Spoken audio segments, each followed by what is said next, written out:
Hey everyone, and welcome to another Rope for a Cue video and another video of me trying to get a 50 break before the channel hits 1,000 subscribers. Now, it's been a couple of weeks since I posted one of these, but this episode is actually from the week before last. I've got two attempts to show you, one from the 14th of October and one from the 15th of October. But they were the only two sessions I had at this week. It's going to be tricky for me to do this going forward, but I'm going to persevere. I've had a bit of a telling off by the club, nothing major, and it's certainly not anything to worry about, but it's just going to mean this routine in particular is going to be a little bit more tricky to do in future, but not impossible. Basically what I do is I put little crosses on the table using chalk where some of the more difficult balls to replace are. Unfortunately, one day I forgot to clean those off, and I hold my hands up and sort of said, I forgot to clean those off. The guy who looks after the table said, just don't put marks on the table, which I found a little bit annoying, but given how much chalk gets on the table anyway, and I just forgot to clean them off. So I'm not going to use chalk marks again, just because I'm not confident I'll remember to clean them off every time. So it's okay though, because I'm getting the hang of replacing these balls. It's actually only after a really good attempt where I've put in a lot of the reds that it becomes a bit more difficult to replace without marks, but that's okay because I've had a good attempt. Anyway, let's get straight into the first attempt. As I said, this was filmed on the 14th of October, and this was the best attempt from this particular session. And as before, I do about sort of 15 to 20 minutes ago at this. I don't do a whole session on it. So let's take a look at this best one.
So disappointing 28 from that first attempt. 6 behind my best from the week previous, which was 34. There was a couple of decent pots in there, particularly pleased with the recovery pot on the blue to the top left corner and getting nice position on the red.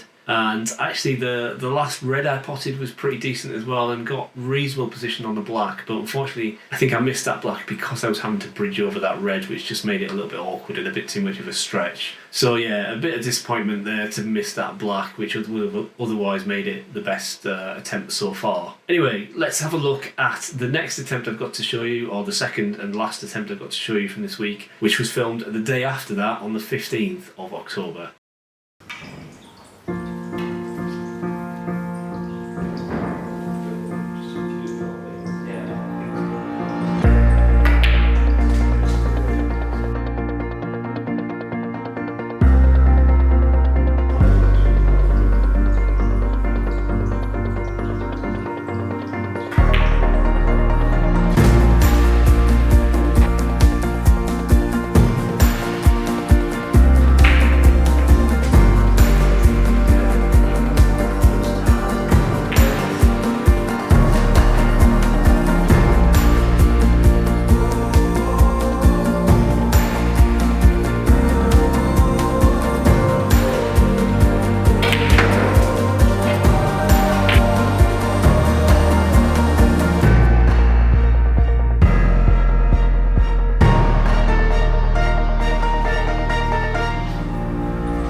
So yeah, 42, much happy with that. Much better effort from me. I was pretty happy with generally how that break went, and I was only a red and a black away potentially from the 50, and I wasn't a million miles away from that final red, though I didn't get very good position on the black, so it may have been end of break after that red anyway. I think the light going out on that final black, whilst I was pretty happy with the black itself, kind of distracted me a little bit and took me out of my focus, although it was a difficult shot that I read with the rest. But maybe if the light hadn't gone out and I had to step away from the table momentarily, maybe I would have had a better chance. But also sometimes that can help because it also takes you away from it a bit and makes you refocus. So who knows? Anyway, I didn't get the 50, but I did get 42, so I knew best for this particular series, and hopefully it'll be onwards from there. Before we go, we better take a look at the other metric that this video series is tracking, and that's the subscribers to this channel. As you remember, I'm trying to get the 50 break before this channel reaches its 1,000 subscriber milestone.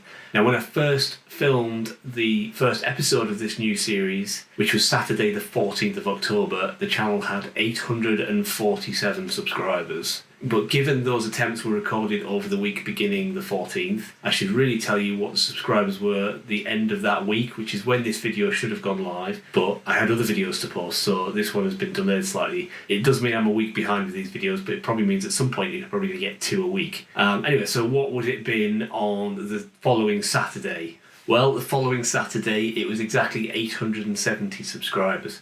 So that means the channel put on 23 subscribers in the week, which was pretty good for my channel. Normally it's between 10 and 15, so it's almost double its normal rate, which is good, which means that the channel growth is accelerating, but it probably means I've got less time to complete this series than I thought. Anyway, as I always say, this series is interactive, and you can influence how long I have to complete the challenge by subscribing to the channel if you're not already, and recommending this channel to your friends if they also play snooker but aren't already subscribed. Also, give this video a like if you do. That kind of stuff really helps get this video out to a wider audience, which means that I'll probably bring in more subscribers and get even less time to complete this challenge. Anyway, that's all from me this week. Hopefully I'll get another one of these out next week, and if not, I'll probably do 2 or 3 a week until we catch up. So I'll see you in whatever the next video turns out to be.